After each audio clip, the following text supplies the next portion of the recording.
Comes all the way through for a breakthrough goal for Chelsea. Brilliantly done. Mason Mount. A corner with plenty of height on it. And it's headed in. Tony Rüdiger. And Chelsea are level on aggregate. They lead 2-0 on the night. And Thomas Tuchel's dream is getting ever closer to coming true. Werner. Alonso, Kovacic. For Werner. They've opened Real Madrid up here. Werner, Timo Werner still going. And it's ended up in the back of the net. And surely this one's going to count. And Werner back in business in the Premier League on Saturday, getting the start tonight and getting what could be one of the most important goals in Chelsea's history. Modric, it's a great ball. Rodrygo arrives with a flourish. And there's another twist to the tail here. And finally, as Alan Smith predicted, Real Madrid do score. Quickly to make the interception, and here is Vinicius Jr. looking for Benzema. He doesn't miss this time. Is he going to make the difference yet again? Another header. A vital goal for Real Madrid, who have the aggregate lead back.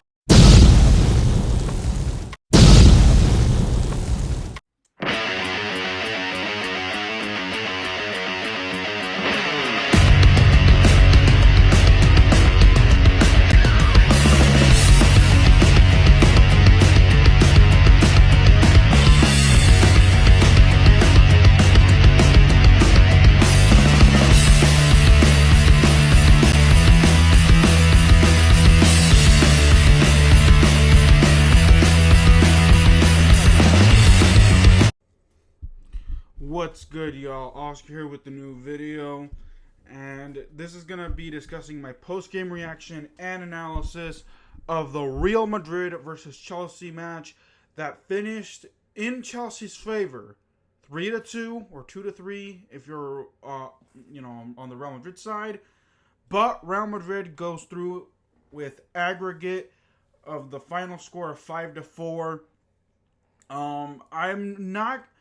For the first, I don't like doing this for my soccer videos, but I do them for my American football videos. But let's do the good, the bad, the ugly, because I that's the best way possible I can organize this, just to get my thoughts in order. And shout out to my guy Jason Elamio, who helped me edit some clips that will be shown at the beginning of this video. So shout out to him. He edited was so nice. To teach me, try to teach me how to edit. It wasn't going as planned, so he just decided to do the editing. All those edits came out picture perfect, so I want to give my thanks to him.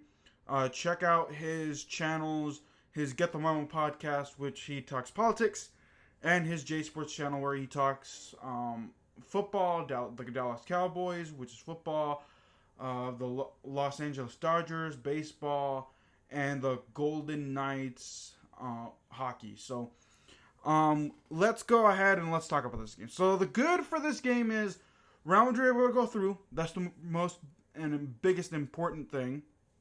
Some other good was Courtois. I mean, he did concede 3 goals, but most of them wasn't his fault. And I'll talk about whose fault they were. In the bad and in the ugly.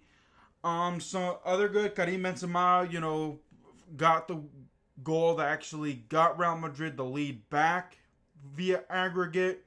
So, without Karim Benzema, without Luka Modric, who's also good for this game, his assist in that first goal to Rodrygo, who is another good man. If Manchester City go through, Real Madrid cannot win without Karim Benzema, Thibaut Courtois, and Luka Modric. Those are your 3 main players. Vinicius here and there. The midfield 3, they weren't. Ancelotti substituted them for a reason, but I'll discuss that here. I'll discuss that here in a few moments. So Real Madrid were able to get the two goals. To get the late The first goal came in the 80th minute, which led to the extra time or overtime. And then Karim Benzema, within 3 minutes of the first period of extra time, scores the goal to give them 2-3. And then Real Madrid. I also got to give hats out to the extra time defense, because Nacho went down with an injury, I believe, before extra time even started. So Real Madrid had to deal with a makeshift defense, and they were defending with Marcelo, Dani Carvajal, David Alaba, and Lucas Vázquez. That was their defense throughout extra time. So if you can picture that, because Nacho got cramped up, Eder Militao, and I'll discuss this in the bad, wasn't there because of suspension. So, I gotta give hats out to Carlo Ancelotti for putting faith in those guys. Granted, they almost, they kept on getting beat time and time again, but when it mattered the most, they came through. They actually had to use Luka Modric as defense. They had to use Rodrygo as defense. They had to use Karim Benzema in a defensive stance. So the creativity for this defense late in the game, I gotta give hats out to Ancelotti. Granted, I'm gonna discuss more about him in the bad and in the ugly, because there were definitely some questionable calls. So let's move on to the bad, because I believe that that was all the good in this game for Real Madrid. Let's move on to the bad. The bad was Carlo Ancelotti's head-scratching decisions. Not subbing in earlier. He noted, Real Madrid were down 2-0 within 60 minutes. And he doesn't do substitutions. He waited until like the 70th minute, if I'm not mistaken, to make substitutions. And some of the substitutions were head scratchers. Now, granted, throughout the game I understood why. But my thing is, why did you sub off Toni Kroos? Was your first substitution of the night instead of Ferland Mendy, who was just struggling in this game. Ferland Mendy was the reason why Real Madrid allowed 2 goals. Toni Kroos being subbed off, and then out of necessity, let me see what other head scratching substitutions were there. The substitutions in general. Why would you take so long if you were down 2-0 early in the second half? That's what I'm saying. Anyways, so that's the bad that Ancelotti. He put too much faith on his starting 11 to make the substitutions until late, and then let's move on to the ugly, because I do want to talk about Ferland Mendy. Ferland Mendy, you were hot trash. I don't know whether to say it's good that you're not gonna play this weekend on Sunday, because you're the sole purpose why Real Madrid allowed Chelsea to get back into the game. Chelsea scored their first goal off of a Ferland Mendy mistake. They scored their second goal off of a Ferland Mendy mistake. The third goal, which was disallowed at first, the first third goal, because they had another goal that was disallowed, because I think it was, I can't remember if it was Rüdiger. Oh no, it was Marco Alonso, who basically had used his arms to balance, get the ball in position to score. So they disallowed that. But then for you to allow another goal, even though that was the whole defense in Courtois, but still, Ferland Mendy was just not that good.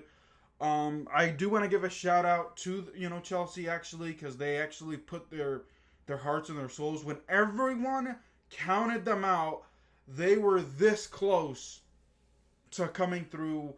They basically, goals scored for them in the 15th minute was Mason Mount with an assist from Timo Werner.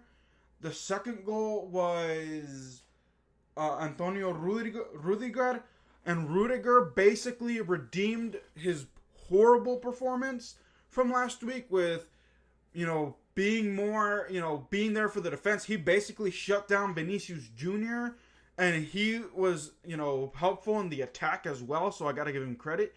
And then the third goal by Timo Werner, who, if Chelsea would have went through, Timo Werner would have been the man of the match.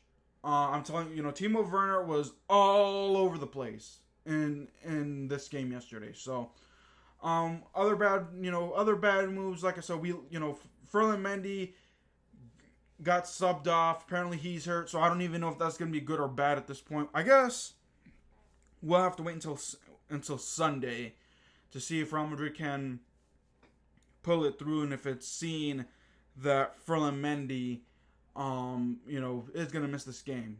I don't know if it's I think it was a muscle overload or something, so I don't know. But Dani Carvajal played okay. Nacho played okay for the most part. And David Alaba played okay. Toni Kroos, like I said, I don't know why he was subbed off, because, he was the first sub of the night, and it looked like he really didn't want to come off, because basically Toni Kroos was Real Madrid's offense. Fede Valverde was here, hit or miss. He almost came away with a goal that, and this is that it was an uncomfortable position, but it is what it is there. Let me see. What other... Chelsea basically dominated Real Madrid, is what I like to say. They had, I think they had, the possession for Chelsea was out of this world. They had, over 60%, while Real Madrid had just over 40%. They had, 20-something targets on, 20 shots on goal or something like that, while Real Madrid had 4. They had, 12 corner kicks or something like that to Real Madrid's 3 or 4.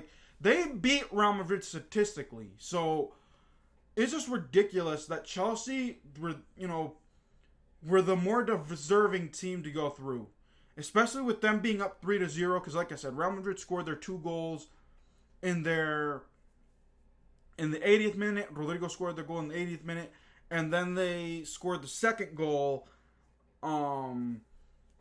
in extra time, in early extra time. Here's the thing. So Timo Werner gets subbed off, and Christian Pulisic was basically was using his speed, and he almost came away with goals of his own. Him, Kai Havertz, and Mount.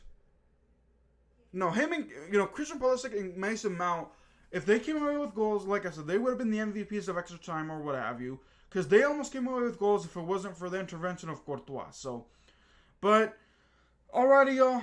That'll do it for this game recap. I felt weird doing the good, the bad, the ugly. I honestly think that I could have done better, but I just wanted to organize it that way. But, what are your thoughts of Real Madrid going through to the semifinals? I feel like they got the job done. My thing is, what happens in the, what is it in the Santiago Bernabeu that Real Madrid, aside from the Barcelona game, they basically come to play? Because they were down on the count against PSG in the round of 16. They had their heads down. They were down 2-0 late, in aggregate, score 2-0, and then they come up with 3 incredible goals to send them to the quarterfinals. They were down 3-0 with 10 minutes to go.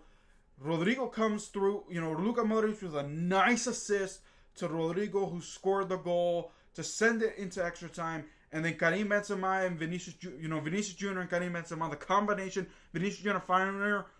finally was able to break through, pass it to Karim with a header to get it through, 2-3. Real Madrid lost, but because they won 3-1 in the previous game, they basically put the game away and were able to hold on just enough to send them to the semifinals. And to be honest, I'm rooting for... I really don't know who to root for, because I really don't want to face Atletico, because they could be sneaky.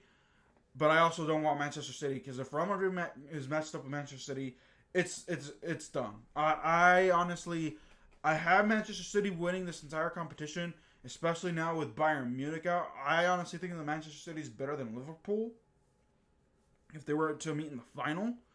So I think Real Madrid's good streak is done here in the Champions League. But let me know what your thoughts are. Write in the comments down below. It's your turn. So that'll do it for this video. Make sure, if you're new to my channel, you like soccer content, make sure you hit that sub button. Also, I greatly appreciate it if you give this video a like, share the video with your friends and family, comment, because I like to know your thoughts. Until then, guys, keep it real. I'll see you guys next time. Peace.